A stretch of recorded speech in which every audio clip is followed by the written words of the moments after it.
Hello, peoples of the interwebs. So, Blizzard dropped the bomb on us today that there's a 6.2.3. I mean, maybe they had it on the private test server. I didn't see anything about it. I maybe have just been oblivious because I haven't really been paying a crazy amount of attention to the current content since there's a lacking amount.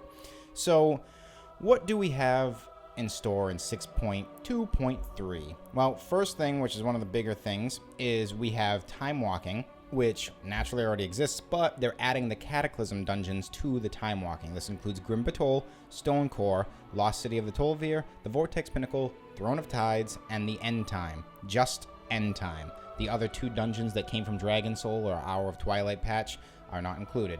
Also, to round it off, they're adding Pit of Sauron for the Wrath of the Lich King time walking, and Magister's Terrace for Burning Crusade, which I'm pretty excited because I'm interested to see how Magister's Terrace runs over with, you know, the scaling technologies and such. Same thing with Pit of Sauron. It was a really cool instance at its time.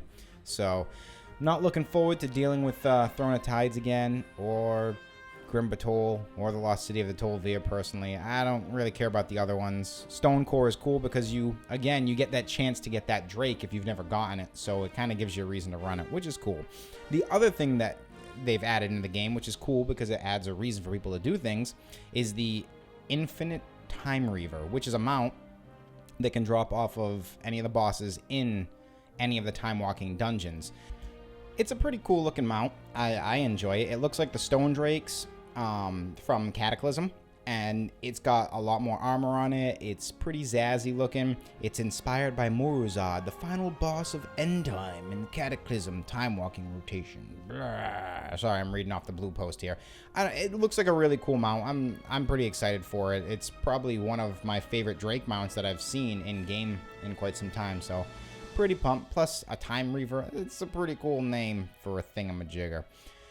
Alright, next on the list we have Cross-Realm Mythic Raiding. Totally fine. Raiding itself, the minute that you announce a new expansion, current content immediately kind of just turns to crap. People don't want to raid because what's the point? You're going to be losing all this gear soon enough anyways, so why raid? Am I right?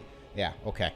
Beyond that, a lot of people want to complete these raids while they're still relevant because they want to have they want to have that achievement. They want to say that they've done that.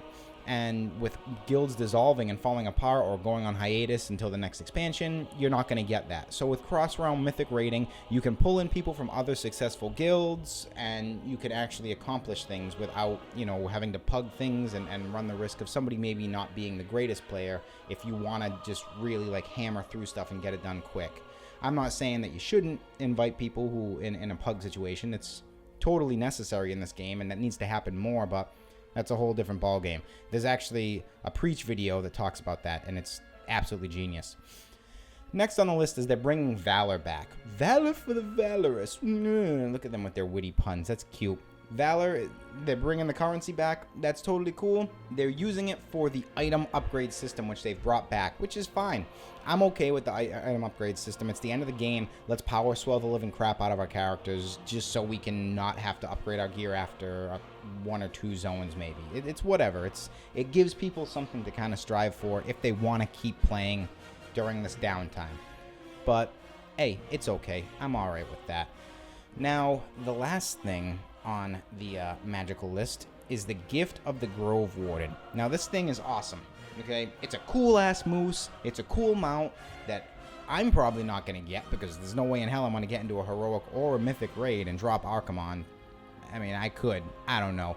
But if you have the opportunity or the ability to do that, definitely do it because this mount looks freaking outstanding. This is probably one of my favorite ground mounts I've seen in a long time. It's a nice high-res model. It's really cool. I could actually have seen this possibly being like the Druid travel form. So since it's not going to be, or at least I hope not, because if they reuse the models, then that's cheap. That's cheap as hell. But this gives me hope for the Druid travel form and what it's going to look like with the updated model. The way you get this is, like I said, you defeat Archimonde in heroic or higher, so heroic or mythic, and you get a mysterious fragment of dark power that begins a quest. The quest takes you to the Druids of Moonglade.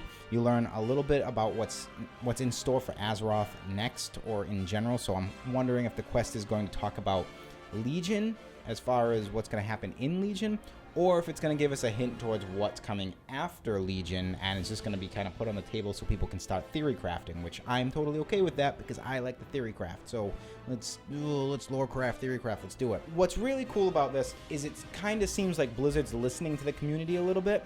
You're actually taking something that was going to be a store mount, and don't get me wrong, it's still going to be a store mount because it's only in game for a limited amount of time, but they're putting something in game that was going to go on the store where people can get it by doing content in the game, giving people a reason to continue doing content. That is what you need to do. So that's awesome. I'm happy to see that Blizzard is really listening to the community in that context. Now let's hope that they keep going with it. I'm just putting it out there. I'm going to have another video coming out that's going to talk more about mounts and what could be fixed, just a quick little thing, but I didn't want to include it in this because this is just 6.2, real quick, you know, little down to earth, fast little video.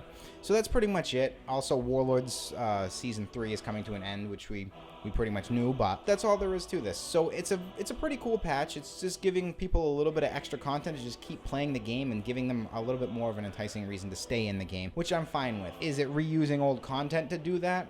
Yeah, it is. That's a little cheap, but for the people who haven't experienced these dungeons, maybe you came in at Warlords and you just 90 boosted, and that's the end of that. You never saw Grim Batol or Stonecore. You never saw Vortex Pinnacle. Alright, that's fine. Maybe you never saw Wrath of the Lich King either. Who knows?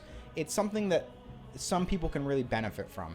Me as a player, I've played since launch day of Vanilla, so I've seen everything as it happens. It's not like anything's like new to me. If I'm doing this, I'm going to be doing it because I want the mount, and I really want that mount, so I'm probably going to play a crap ton because of it. So kudos to you, Blizzard. You did good. You got me to play more. Let's hope it works for everybody else. That's it, everybody.